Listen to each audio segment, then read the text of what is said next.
Shalom saudara terkasih, saya berdoa sebentar lagi kita akan ketemu lagi dan berharap saudara dalam keadaan baik-baik saja. Sudah rindu sekali untuk beribadah bersama. Beberapa hari yang lalu saya baru dapat kabar beberapa surat edaran sudah mulai diberikan kepada ketua sinode bahwa pertemuan ibadah sudah diizinkan untuk dijalankan kembali dengan syarat ada yang namanya jaga jarak dan tetap memakai masker dan sebagainya. Jadi kita tinggal tunggu keputusan ketua sinode. Kalau sudah dapat ACC, maka JKI Providensia sekali lagi kembali akan bertemu dalam sebuah pertemuan ibadah yang saya pastikan sangat-sangat ditunggu-tunggu dan akan penuh dengan manisnya hadirat Tuhan bersama-sama. Sudah sangat rindu berkomunitas bersama, bertemu kembali dengan saudara semuanya. Dan saya pengen sharing sesuatu yang mungkin bisa menjadi sebuah perenungan kita dan menjadi sebuah bekal kita untuk memulai sebuah normal yang baru. Karena saya percaya setelah pandemi ini lewat, saya tahu ini pandemi masih jauh dari lewat, tapi setidaknya PSBB di mana kita tidak diizinkan keluar dari rumah sudah akan dilonggarkan dengan alasan-alasan tertentu pastinya. Tapi saya percaya setelah ini semua sudah ke aktivitas, kegiatan akan kembali mulai menjadi normal, walaupun tidak langsung brek-brekan normal, tapi setidaknya akan beberapa hal sudah mulai kembali menjadi normal.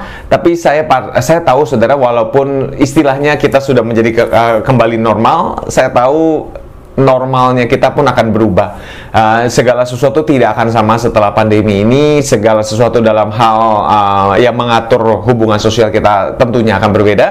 Tapi saya rindu supaya khotbah saya hari ini bisa mempersiapkan kita atau membekali kita untuk menghadapi sebuah normal yang baru. Karena yang namanya sesuatu yang baru tidak mudah untuk kita lewati, dan kita nggak bisa pakai cara yang lama untuk masuk di musim yang baru. Yang namanya musim yang baru, normal yang baru, butuh yang namanya adaptasi. Dan berita baiknya saudara, kita manusia diperlengkapi dengan kemampuan untuk beradaptasi. Dalam arti kita mampu berubah, kita bisa berubah. Yang namanya berubah selalu membutuhkan atau menuntut kita untuk keluar dari zona nyaman. Tapi saya percaya Anda dan saya melalui kekuatan Kristus yang ada dalam diri kita, kita pasti bisa untuk melalui perubahan yang kita semua harus hadapi sama-sama. Karena itu saudara, saya pengen supaya kita sama-sama hari ini merenungkan beberapa hal untuk mempersiapkan diri kita, atau saya boleh bilang membekali diri kita untuk memasuki normal yang baru.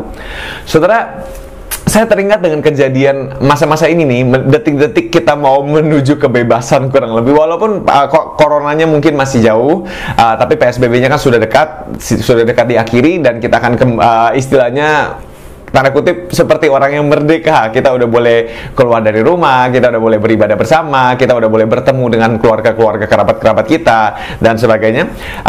Ini mengingatkan saya akan peristiwa di mana bangsa Israel dibawa Tuhan atau dibebaskan Tuhan dari bangsa Mesir, dan mereka istilahnya Paskah bersama di malam terakhir sebelum mereka akan keluar dari Mesir. Karena mereka tahu sekeluarnya mereka dari Mesir, kebiasaan mereka yang sudah terbangun selama 40 tahun lebih di bangsa Mesir sebagai seorang budak akan segera berakhir, dan mereka akan menjadi orang merdeka. Dalam arti kebiasaan hidup seorang budak dalam satu hari akan berubah jadi kebiasaan hidup orang merdeka. Dan saudara, kalau kita tahu cerita bangsa Israel, mengeluarkan bangsa Israel dari Mesir, Tuhan hanya perlu beberapa hari, dalam satu hari lah kalau saya boleh bilang. Dalam satu hari Tuhan mampu mengeluarkan bangsa Israel keluar dari Mesir. Tapi untuk mengeluarkan Mesir dari otak mereka, dari pemikiran mereka, dari mentalitas mereka, dari mindset mereka, untuk mengeluarkan mentalitas budak Mesir dalam mentalitas mereka, itu butuh berpuluh-puluh tahun saudara. Dan bahkan kalau boleh bilang, sesungguhnya dalam waktu 40 tahun bangsa Israel mengembara di padang gurun, mereka tidak berhasil saudara, atau saya boleh bilang tidak berhasil membuang mentalitas budak mereka. Mentalitas itu sesuatu yang sudah terbentuk dalam pikiran mereka dan tidak gampang dirubah dalam satu hari. Butuh yang namanya keputusan, butuh yang namanya tekad, butuh yang namanya pembaruan akal budi kita. Setiap harinya keputusan untuk berubah, dan itu tidak berhasil bangsa Israel lakukan. Akibatnya bangsa Israel yang keluar dari tanah Mesir semuanya mati saudara, kecuali Kaleb dan Yosua. Kalau saudara bangsa Israel yang masuk ke tanah perjanjian, itu adalah bangsa Israel yang lahir di tahun-tahun pengembaraannya. Jadi semua yang keluar dari Mesir, mereka tidak sedikit pun berhasil mengecap yang namanya kemerdekaan sejati. Mereka cuma secara status dimerdekakan, tapi secara mental tidak pernah merdeka daripada mentalitas budak mereka. Jadi saudara, sedihnya mereka lahir sebagai budak, mati tetap tetap dalam keadaan seorang budak. Walaupun sudah dibebaskan Tuhan, secara status saja, secara KTP kalau saya boleh bilang mereka sudah bebas, tetapi secara mentalitas mereka tidak berhasil bebas. Dalam arti melahir sebagai budak dan mereka mati di padang gurun sebagai budak juga. Dan itu sesuatu yang miris, saudara. Kenapa? Karena sebenarnya mereka diberi kesempatan untuk bisa sungguh-sungguh merdeka, tapi mereka tidak berhasil meraih kesempatan tersebut. Akhirnya mereka kelewatan kesempatan tersebut dan tidak berhasil hidup selayaknya orang merdeka yang sesungguhnya. Karena itu hari ini saya pengen membahas soal kemerdekaan. Saudara, selesai dari ini ada sebuah normal baru yang menanti di depan kita. Ada sebuah kemerdekaan baru yang menanti di depan kita. Dan untuk bisa memeluk sebuah kemerdekaan yang baru, kita perlu mempersiapkan sebuah mentalitas yang baru. Saudara, karena sekali lagi yang namanya membebaskan otak kita dari mentalitas-mentalitas yang salah itu tidak bisa terjadi dalam waktu satu instan.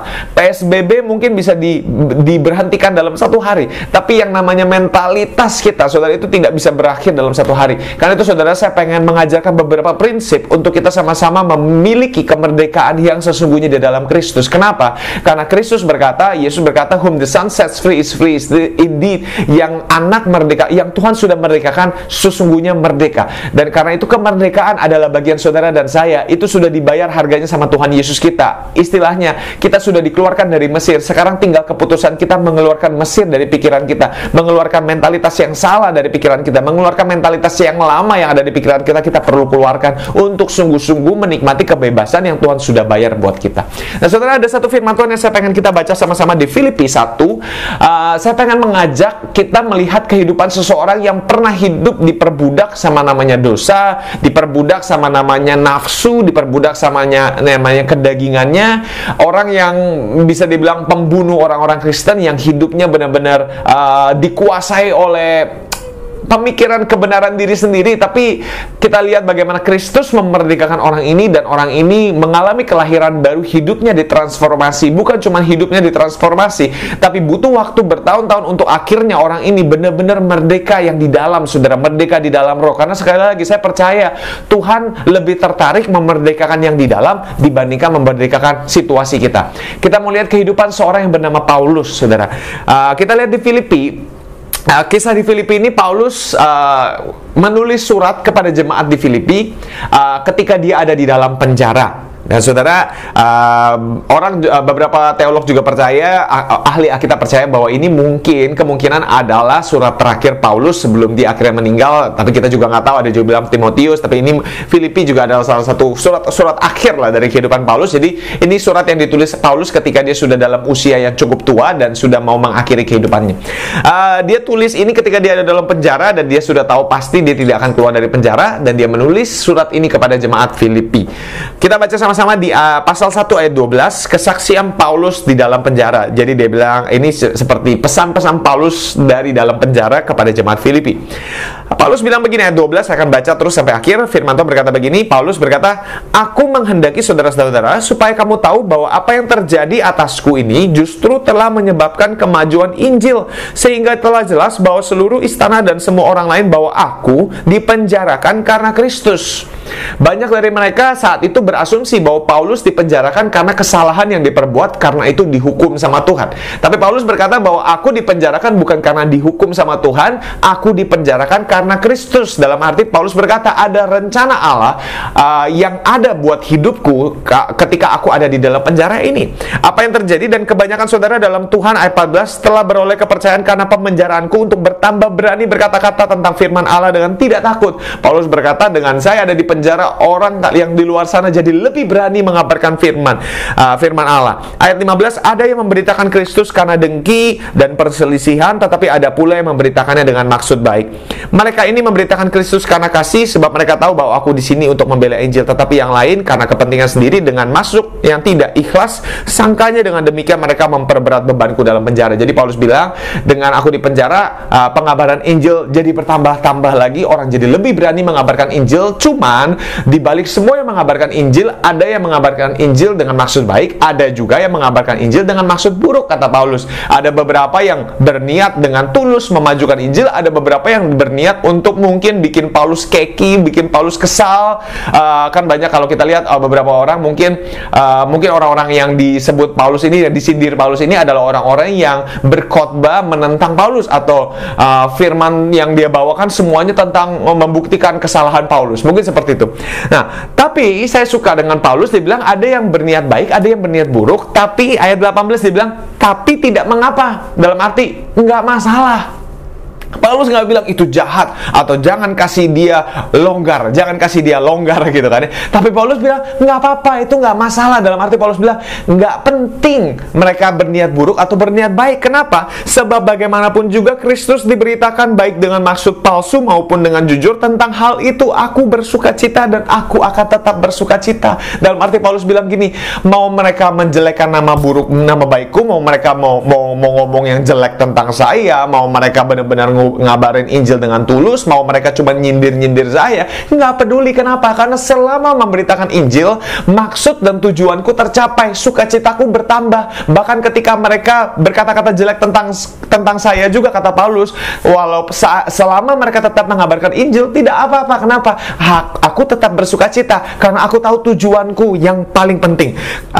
Lalu berikutnya, sebab yang ayat 20, sebab yang sangat kurindukan dan kuharapkan ialah bahwa aku dalam segala hal tidak akan beroleh malu, melainkan seperti sedia kala. Demikian pula sekarang Kristus dengan nyata dimuliakan di dalam tubuhku, baik oleh hidupku maupun oleh matiku. Ayat 21, ayat yang terkenal, karena bagiku hidup adalah Kristus dan mati adalah keuntungan.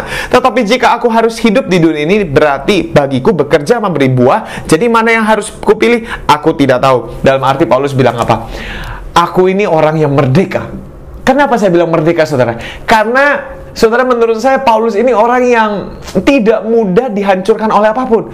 Karena diancam dengan kematian, dia nggak takut. Diancam dengan kehidupan, dia bertambah-tambah happy. Paulus karena orang yang seperti ini adalah orang yang sungguh-sungguh merdeka. Dan butuh waktu untuk Paulus sampai di titik ini, di mana dia istilahnya berdamai dengan keadaan yang dialami. Dan dia berkata, mau ngomongin jelek tentang gua boleh, mau ngomongin baik tentang gua juga boleh, karena buat saya itu tidak penting. Bagi saya, yang paling penting adalah panggilan saya di dalam Kristus. Itu adalah statement, kalimat dari orang yang sungguh-sungguh merdeka. Merdeka dari apa, saudara? Merdeka dari opini orang, merdeka dari ketakutan dia akan manusia, merdeka dari kebergantungan dia kepada orang, kebergantungan dia terhadap pengakuan orang. Dia orang yang sungguh merdeka. Kenapa? Karena Paulus tahu bahwa hidupku, sumberku adalah Kristus. Kalau aku mati, keuntungan. Kalau aku hidup juga adalah Kristus. Jadi Paulus bilang, apa yang terjadi, apa yang mau aku diperburuk seperti apapun, aku tidak masalah. Kenapa? Karena hidupku totalitas adalah milik Kristus. Dan saudara, saya bilang, itu adalah sungguh-sungguh orang yang merdeka. Merdeka bukanlah orang yang bebas melakukan apapun yang dia mau. Merdeka adalah mereka yang dengan bebas bisa memilih kehendak Tuhan. Apa definisi merdeka buat Paulus? Kalau kita baca ayat 9-nya di pasal 1, saudara, Paulus memberikan definisi merdeka. Lihat, saudara, orang yang ada di dalam penjara mendoakan orang yang ada di luar penjara. Ini kan sesuatu yang lucu ya. Biasanya kalau saya ada di penjara, saudara akan berdoa buat saya yang di penjara. Karena nyatanya orang yang di penjara adalah orang yang lebih kesusahan. Tapi kalau kita lihat Paulus berbeda, terbalik. Seperti dia bilang, aku di penjara, tapi hidupku lebih bebas dari mereka yang tidak di penjara. Karena itu Paulus bilang, aku berdoa buat kamu yang di luar penjara. Dan ini doa Paulus. Dan inilah doaku ayat 9. Semoga kasihmu makin melimpah dalam pengetahuan yang benar dan dalam segala macam pengertian, sehingga kamu dapat memilih apa yang baik, supaya kamu suci dan tak bercacat menjelang hari Kristus, penuh dengan buah kebenaran yang dikerjakan oleh Yesus Kristus untuk memuliakan dan memuji Allah. Saudara mau tahu definisi kemerdekaan buat Paulus adalah apa? Paulus berkata, kemerdekaan adalah mereka yang dapat memilih apa yang baik, yang benar, yang dikerjakan Yesus Kristus untuk memuliakan dan memuji Allah. Itu definisi kemerdekaan, saudara.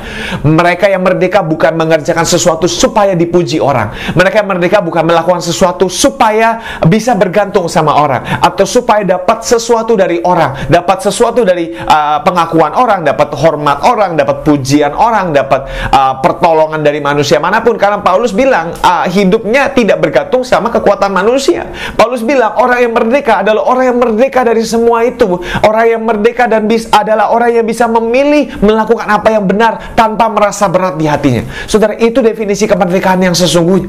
Dan bagaimana Paulus Paulus bisa mencapai kemerdekaan seperti ini, saudara? Ada satu kunci yang kita mau baca lagi di akhir kitab Filipi ini, di akhir surat Filipi. Kalau saya boleh bilang, kalau Anda baca di pasal 4 ayat 11, ini adalah kunci dari Paulus bagaimana dia bisa menjadi merdeka seperti ini. Saya percaya Anda dan saya pengen jadi orang merdeka, keluar dari PSBB ini. Kita mau jadi orang yang baru, versi baru dari kehidupan kita. Dan saya mau bilang, itu bukan sesuatu yang mustahil untuk kita lakukan. Memiliki kemerdekaan baru, memiliki mentalitas baru, memiliki mindset yang baru bukan sesuatu yang sulit untuk dilakukan. Saya mau bilang itu sesuatu yang bisa kita lakukan.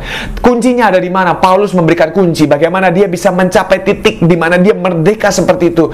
Titik di mana saya berdoa, saya bisa mencapai titik itu. Dan saya juga berdoa, Anda dan saya berdoa supaya kita sama-sama bisa mencapai titik itu, di mana kita sungguh-sungguh merdeka. Bukan merdeka cuma dalam kata apa yang kita mau lakukan kita bisa lakukan, tapi merdeka dari apa kata orang, merdeka dari takut kita akan manusia, merdeka dari kekhawatiran kita, merdeka dari kegelisahan kita. Merdeka adalah orang yang sungguh-sungguh percaya kepada Tuhan. Bagaimana bisa mencapai titik seperti ini, saudara? Paulus memberikan kunci di pasal 4 ayat 11. Kukatakan ini bukanlah karena kekurangan, sebab aku telah belajar mencukupkan diri dalam segala keadaan. Ayat 12. Aku tahu apa itu kekurangan, aku tahu apa itu kelimpahan. Dalam segala hal dan dalam segala perkara ada sesuatu yang merupakan rahasia bagiku, baik dalam hal kenyang maupun dalam hal kelaparan, baik dalam hal kelimpahan maupun dalam hal kekurangan. Segala perkara dapat kutanggung di dalam Dia yang memberi kekuatan kepadaku. Paulus bilang, ikut Tuhan tidak selalu baik, karena firman Paulus bilang, kadang kenyang, kadang lapar, kadang kekurangan, kadang kelimpahan. Tapi dalam setiap hal Paulus bilang, aku dapat menanggungnya dalam Dia yang memberi kekuatan kepadaku.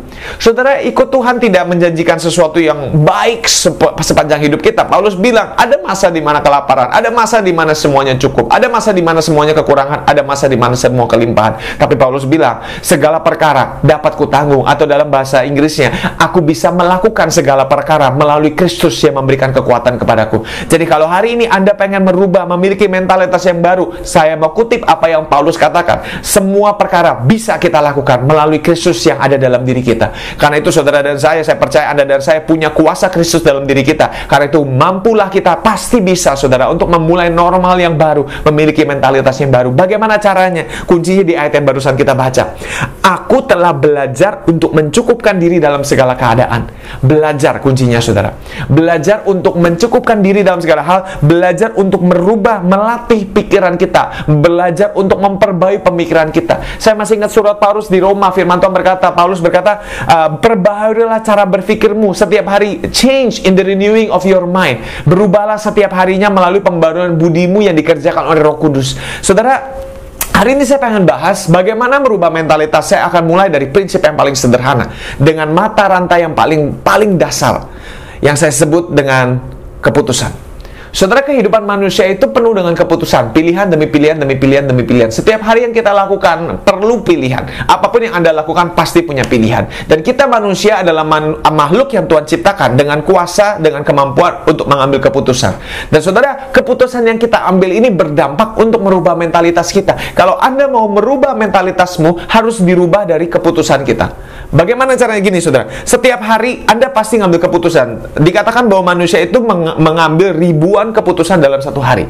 Saudara, ketika Anda bangun tidur, Anda boleh punya keputusan mau doa dulu, atau mau baca Alkitab, atau mau gosok gigi, dan segala macam. Itu keputusan yang kita harus ambil setiap hari. Dan saudara, keputusan yang kita ambil setiap hari tidak hanya menjadi keputusan. Karena keputusan yang setiap hari kamu ambil, lama-lama akan berubah menjadi sebuah habit atau kebiasaan.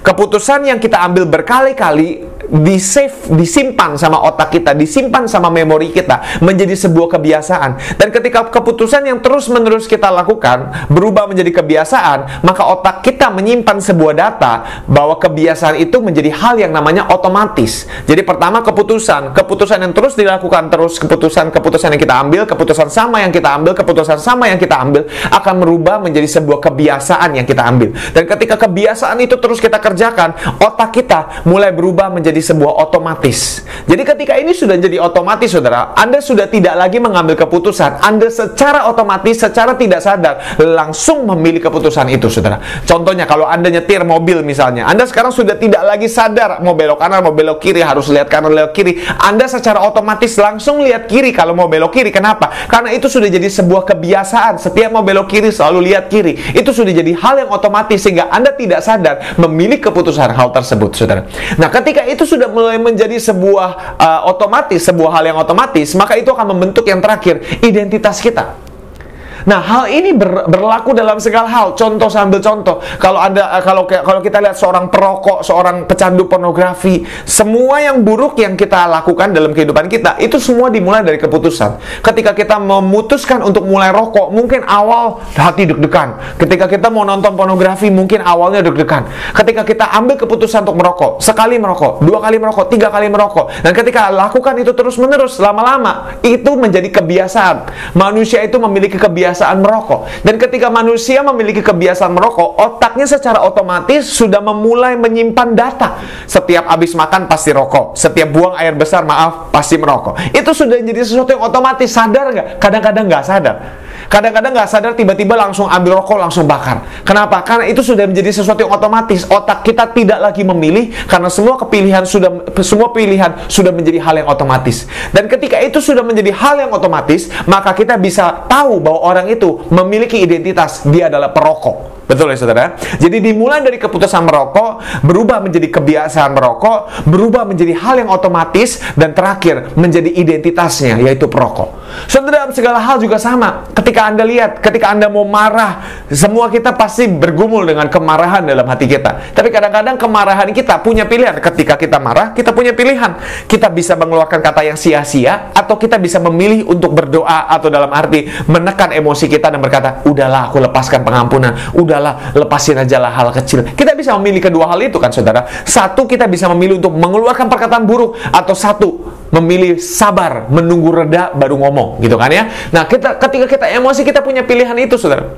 Dan ketika kita pertama kali emosi, Anda dan saya sadar banget apa yang harus kita pilih. Anda bisa pilih untuk meredam emosi terlebih dahulu, atau Anda bisa memilih, gua mau lampiaskan semuanya, gua akan curahkan semuanya melalui perkataan kasar gua yang akan menyakiti dia, dan itu akan membawa kepuasan dalam hati saya. Ketika kita ambil keputusan untuk mengeluarkan perkataan sia-sia ketika Anda marah, mungkin pertama kamu ambil keputusan, seminggu kemudian Anda dipancing amarah lagi, Anda diperhadapkan dengan keputusan yang sama, mau mengeluarkan kata sia-sia atau mau meredam emosi. Ketika Anda kembali memilih keputusan untuk mengeluarkan perkataan sia-sia, terus-menerus setiap minggu Anda memilih keputusan untuk mengeluarkan sia-sia. Setiap kali Anda marah, Anda mengeluarkan keputusan sia-sia. Setiap kali Anda marah, Anda mengambil keputusan untuk mengeluarkan perkataan sia-sia. Lama-lama itu menjadi kebiasaan. Setiap kamu marah, kamu selalu mengeluarkan perkataan sia-sia. Lama-lama itu menjadi sesuatu yang namanya sudah habit. Apapun, dalam situasi apapun, perkataan sia-sia gampang banget keluar dari mulut kita. Bodoh, tidak berguna, tolol, dan sebagainya. Hal itu jadi mudah dikeluarkan. Kenapa? Karena apa yang tadinya kita pilih menjadi sebuah kebiasaan. Dan ketika itu sudah jadi kebiasaan, itu sudah jadi hal yang otomatis. Tanpa sadar, kemanapun kamu pergi, kamu jadi orang yang selalu mengeluarkan perkataan sia-sia. Dan ketika itu sudah menjadi hal yang otomatis dalam hidup kita, maka masuklah tahap keempat, itu menjadi identitas. Kamu dikenal sama anakmu sebagai orang tua yang perkataannya selalu kasar. Anakmu selalu kalau ingat tentang kamu, mama saya orang yang ngomongnya jahat, papa saya orang yang kasar. Kenapa? Itu jadi identitas. Apa yang dimulai dari keputusan berubah menjadi identitas dalam waktu yang cukup, interval yang cukup lama. Kenapa? Karena kebiasaan otomatis identitas. Hal yang sama terjadi, saudara, ketika Anda mulai dengan yang namanya perkataan negatif atau pikiran negatif. Awal mulai dengan memikirkan yang negatif, mulai dengan memilih hal yang, contohnya hal-hal yang buruk, hal yang merusak. Apapun yang kamu pilih, yang terus-menerus kamu pilih akan menjadi kebiasaan. Dan ketika itu jadi kebiasaan, ini yang bahaya, saudara. Ketika semua yang pilihan buruk yang kita terus pilih menjadi kebiasaan, dan parah kalau itu sudah jadi otomatis, Anda tidak sadar kalau Anda memilih yang buruk lagi, saudara. Ketika itu sudah terbiasa kita lakukan, kita nggak sadar bahwa keputusan yang kita ambil melukai seseorang. Kenapa? Karena itu sudah jadi otomatis. Itu sudah hal yang biasa kita lakukan. Itu sudah jadi identitasmu, dan ketika itu sudah jadi identitas, kamu akan mulai berpikir, saya memang orangnya seperti itu, nggak bakal berubah. Saudara, itu hal yang salah. Dan hari ini kalau kita lihat di masa-masa pandemi ini, di mana semuanya PSBB, ada di rumah masing-masing, ada dipaksa untuk merenung kembali hidup kita masing-masing. Saudara, sebenarnya kita punya banyak waktu untuk kembali merancang atau menyusun normal baru kita. Semua yang buruk dimulai dengan keputusan yang buruk. Sama juga dengan hal yang baik. Kalau Anda mau mulai menjadi orang yang punya kebiasaan baik, mulai dengan keputusan yang baik. Kalau Anda mau jadi orang yang lebih dekat kepada Tuhan, Anda mau jadi orang yang takut akan Tuhan, mulai dengan keputusan-keputusan yang takut akan Tuhan. Ketika Anda mulai awalnya, contoh, mulai mau berdoa, awalnya Anda harus memilih untuk doa. Harus milih untuk doa, milih untuk doa, milih untuk doa. Ketika Anda terus-menerus memilih untuk doa, Anda memiliki kebiasaan berdoa. Dan ketika Anda memiliki kebiasaan berdoa, otakmu menyimpan sebuah pergerakan bahwa setiap kali keadaan saya sulit, otomatis saya langsung berdoa. Sadar gak? Tidak sadar. Sudah menjadi gaya hidup. Dan ketika itu sudah menjadi hal yang otomatis dalam pemikiranmu, maka identitas pun terbentuk dalam hidupmu bahwa saya adalah orang yang berdoa. Saudara, kalau Anda mau mulai yang baik, mulai dengan keputusan simple yang sederhana. Setiap hari pastikan yang kamu pilih adalah keputusan yang baik. Setiap hari kamu punya kesempatan untuk memulai normal yang baru. Kalau kita mau merubah mentalitas, semua dimulai dengan keputusan, saudara. Keputusan setiap hari. Dan saudara, saya mau harus memperingatkan bahwa keputusan kita tidak mengubah langsung. Keputusan itu nggak langsung berubah jadi habit. Keputusan sekali tidak berubah jadi habit. Contohnya gini, saya hari ini sudah memutuskan untuk berdoa dan saya sudah berhasil berdoa. Sekarang saya sudah menjadi seorang pendoa. Saudara, tidak bisa begitu. Yang namanya keputusan harus berkali-kali diambil, baru itu menjadi kebiasaan. Setelah itu jadi kebiasaan, baru mentalitas kita mulai berubah. Semua dimulai dari keputusan, saudara. Jadi, saudara, saya berdoa ketika ini hari kita ngadepin sebuah normal yang baru. Semua normalmu yang lama kan berubah. Semua yang biasanya kamu lakukan, misalnya contoh Anda bangun-bangun biasanya langsung begini, langsung begitu. Sekarang kan sudah banyak diredam. Ketika itu semua sudah diredam, saudara, Anda kan sekarang punya pilihan untuk memulai normal yang baru. Kamu mau membentuk hidupmu dengan kebiasaan seperti apa? Kamu mau bentuk hidupmu dengan mentalitas seperti apa? Dan semua itu dimulai dari sebuah pilihan. Karena itu saya berdoa, saudara, sebelum kita masuk dalam akhir dari PSBB ini, saudara, saya berdoa, saya menghimbau dalam waktu beberapa hari yang kita masih punya dalam PSBB ini, ambil waktu untuk memulai normal yang baru. Dengan cara apa? Memilih keputusan-keputusan yang baik. Kenapa? Karena kita ini manusia, saudara. Kita diberi kemampuan untuk memiliki keputusan yang baik. Setiap kamu diperhadapkan keputusan untuk berbuat baik, perbuatlah yang baik. Setiap kamu diberi kesempatan untuk bergantung sama Tuhan atau bergantung sama manusia, selalu pilih bergantung sama Tuhan, saudara. Jangan pernah bergantung sama manusia. Sehebat apapun dia, sekuat apapun dia, manusia tetap manusia. Pada waktu titik tertentu dia pasti mengecewakan Anda. Sebaik-baiknya gembala yang Anda miliki, saudara, sebaik-baiknya pastoral yang dimiliki di Gereja JKI Providensia, saudara, kita ini tetap manusia. Pada satu titik kita pasti akan mengecewakan Anda semua. Pada satu titik kita nggak akan pernah bisa mencukupkan semua yang semua yang Anda pengen. Kenapa? Karena kita ini manusia. Dan saya berdoa supaya Anda jangan pernah bergantung sama manusia akan apapun. Bergantunglah sama Tuhan. Saudara, kita selalu punya pilihan. Mau memilih bergantung sama manusia, mengharapkan pertolongan manusia, atau mengharapkan pertolongan Tuhan. Saudara, saya nggak pungkiri bahwa ketika Anda mengharapkan pertolongan dari Tuhan, Tuhan bisa memakai manusia untuk menolong Anda. Tapi bukan artinya Anda harus bergantung pada pertolongan manusia untuk menolong Anda. Tetap bergantung pada Tuhan. Maka Tuhan akan memilih manusia mana yang akan tolong kamu. Tapi manusia itu tidak pernah boleh menggantikan posisi Tuhan sebagai penyedia dalam kehidupanmu. Saudara, karena itu saya berdoa di masa-masa ini, akhir-akhir ini, saudara, pilihlah yang baik. Pilihlah keputusan yang baik. Kalau Anda mau menjadi orang yang murah hati, selalu dimulai dari setiap hari. Aku mau memutuskan untuk jadi murah hati. Terus pilih keputusan-keputusan yang menjadi orang yang murah hati. Terus memilih keputusan untuk berbagi. Terus memilih keputusan yang berbagi. Maka keputusan yang terus-menerus kita ambil akan menjadi kebiasaan. Dan ketika itu jadi kebiasaan, itu menjadi hal yang otomatis. Dan itu pada akhirnya akan membentuk identitas dan mentalitas kita. Saya berdoa masuknya normal yang baru, kita semua akan siap memasuki ini semua dengan mentalitas yang baru. Mari kita berdoa, saudara.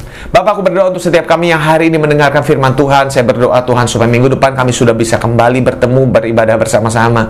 Dan hari ini kami berdoa Tuhan supaya momen-momen ini Tuhan kami berdoa supaya kami dikuatkan untuk memilih keputusan yang baik, supaya kami Tuhan bisa merubah mentalitas kami Tuhan. Tidak lagi mau jadi mentalitas orang yang kekurangan, tapi mentalitas orang yang berkelimpahan. Kekurangan atau kelimpahan selalu dimulai dari mentalitas kami. Kalau kami bisa memilih keputusan yang baik, kami akan berhasil merubah mentalitas kami. Dan kami berdoa Tuhan, berikan kami anugerah untuk merubah mentalitas yang salah. Di normal yang baru ini Tuhan, kami mau mengambil keputusan yang baru, keputusan yang baik yang akan membentuk mentalitas kami. Dalam nama Tuhan Yesus, aku lepaskan berkat yang terbaik pada setiap kami.